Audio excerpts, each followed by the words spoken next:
नमस्कार, स्वागत है आपका नादी टीवी में और मैं हूं आपके साथ पूनम जैन। चलिए शुरुआत करते हैं बुलेटिन की। सबसे पहले रुक करेंगे इस वक्त की खबर का। इस वक्त की खबर हमें मिल रही है भोपाल से। फिर विवादों में एमपी कांग्रेस की बाल कांग्रेस में उम्र के बाद अब जाति का विवाद सामने आया है। बाल कांग्रेस में सदस्यों की जाति पूछी जा रही है। तो बाल कांग्रेस के फॉर्म में जाति का कॉलम दिया है, जातिवाद का पाठ पढ़ाने का। पूरे प्रदेश में बाल कांग्रेस की मेंबरशिप चल रही है।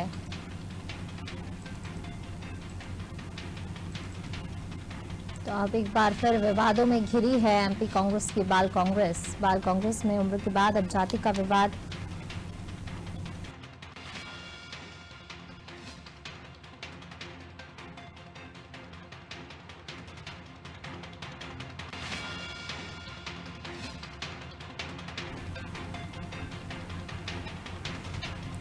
भोपाल से खबर आपको बता रहे हैं। एक बार फिर विवादों में घिर गई है बाल कांग्रेस में उम्र के बाद अब जाति का विवाद सामने आया है। बाल कांग्रेस में सदस्यों की जाति पूछी जा रही है। बाल कांग्रेस के सदस्यता फॉर्म में जाति का कॉलम दिया गया है। जातिवाद का पाठ पढ़ाने का कांग्रेस पर आरोप लग रहा है। पूरे प्रदेश में बाल कांग्रेस की मेंबरशिप चल रही है। और ज्यादा जानकारी के साथ पॉलिटिकल एडिटर मनोज वर्मा जी हमारे साथ फोन लाइन पर जुड़ गए हैं। मनोज जी, फिर विवादों में एक बार एमपी कांग्रेस की बाल कांग्रेस घिर गई है। इस बार जातिवाद को लेकर बाल कांग्रेस घिरी है।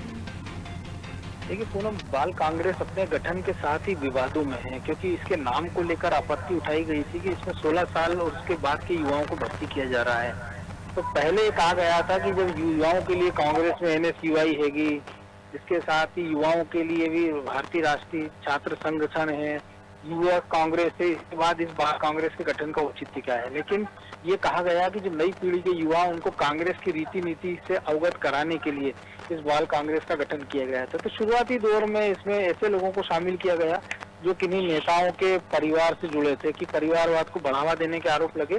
और अब जो इसका फॉर्म सामने आया उसमें एक कॉलम लिखा गया जिसमें जाति पूछी गई है। इसको लेकर सवाल खड़े हो रहे हैं कि कांग्रेस क्या जातिवादी राजनीति की ओर आगे बढ़ रही है। और ऐसा पहले कभी भी हमने देखा राजनीतिक दलों में इस प्रकार की बातें पूछी नहीं जाती, खासतौर पर जाति की बात नहीं पूछी जाती। धर्म के कॉलम कई सारी पार्टियों के उसमें जरूर रहते हैं, लेकिन ये पहला मौका है कि बाल कांग्रेस में जाति पूछी जा रही है। तो इसी को लेकर विवाद खड़े हो गए और बीजेपी के तमाम सारे नेताओं ने इसको लेकर सवाल खड़े किया और कहा है कि क्या कांग्रेस फिर से मध्य प्रदेश में जातिवादी राजनीति की ओर ले जा रही है, या क्या वो किशोरों के मन में जातिवाद का बीज बोना चाहती है। पूनम, बिल्कुल, जिस तरीके से अब बीजेपी सवाल उठा रही है मनोज जी, तो क्या आने वाले जो चुनाव हैं उन पर इसका कोई असर पड़ सकता है? देखिए, इस पे जाहिर तौर पर तो असर नहीं पड़ेगा, लेकिन इतना जरूर कह सकते हैं कि बीजेपी को बढ़ने का मौका जरूर हो गया है। क्योंकि अभी तक ये कहा जाता है कि कांग्रेस ये कहती है कि वो जातिवादी राजनीति में विश्वास नहीं रखती है, धर्म की राजनीति में विश्वास नहीं रखती है। लेकिन जिस प्रकार से खुलेआम उसके कॉलम में इस प्रकार की चीजें पूछी जा रही है, तो कहीं ना कहीं उनको जवाब तो देना पड़ेगा। और हो सकता है क्योंकि चुनाव में भी जो छात्र कांग्रेस है या बाल कांग्रेस के सदस्य हैं, वो चुनाव का प्रक्रिया का हिस्सा होते नहीं, वोटिंग का उनको अधिकार होते नहीं, इसलिए बहुत ज्यादा असर उसको पड़ना नहीं है। जी मनोज जी, शुक्रिया इस तमाम जानकारी को साझा करने के लिए। तो बिल्कुल एक बार फिर जब बाल कांग्रेस जो है घिरी है विवादों में, हालांकि गठन के समय से ही घिरती आई है, जिस प्रकार से हमारे पॉलिटिकल एडिटर मनोज वर्मा जी ने बताया। लेकिन अब जब एक बार जातिवाद को लेकर फिर घिर रही, तो बीजेपी को भी बैठे बिठाए कहीं ना कहीं एक बार फिर मुद्दा मिल गया है और इस चीज को बीजेपी लगातार जो है भुनाने की कोशिश कर रही है।